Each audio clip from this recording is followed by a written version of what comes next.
it was funny because I watched some of that with a lot of my colleagues, most of whom were white, and they just loved that. They really, really loved it. And I was sitting there thinking, that sounds good. But of course there's some blue states and red states. Are you kidding me? And that's very much part of my lecture today. I mean, the blue states are the coastal areas. Yeah. It's California, it's New York, it's New England. That's where most of the population is. Those are the most urban areas, the most diverse areas. Race, religion, sexual orientation, all that stuff. And the red states are, not surprisingly, many of the former Confederate states and those Midwestern states, and they're overwhelmingly white and wealthy. Not poor whites or middle class or working class whites. They're primarily wealthy. They wouldn't describe themselves as being wealthy. But they are. I'm often fascinated at how many academics who claim poverty as well. You know, often in the United States, what is, you know, people talk about the middle class. British academics on different league. In America, people often talk about the middle class. What is the middle class? You know, I grew up in an environment I was saying earlier, you know, where we ate, you know, we ate beans and rice for like 6 months.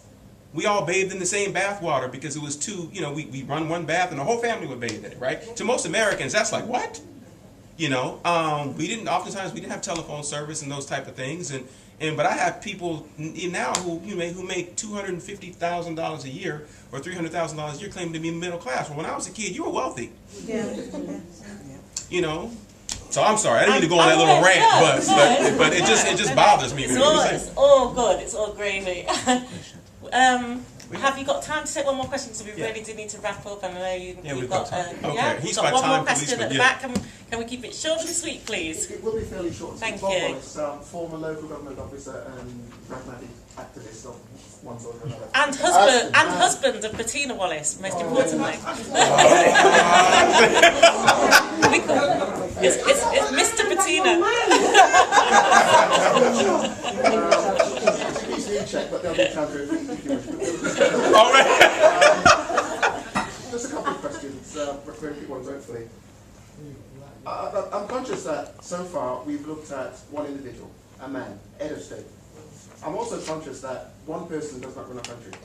Okay, the buck stops here, but at the same time there are lots of people around Barack Obama who take part of the responsibility in many things, even though the buck stops there.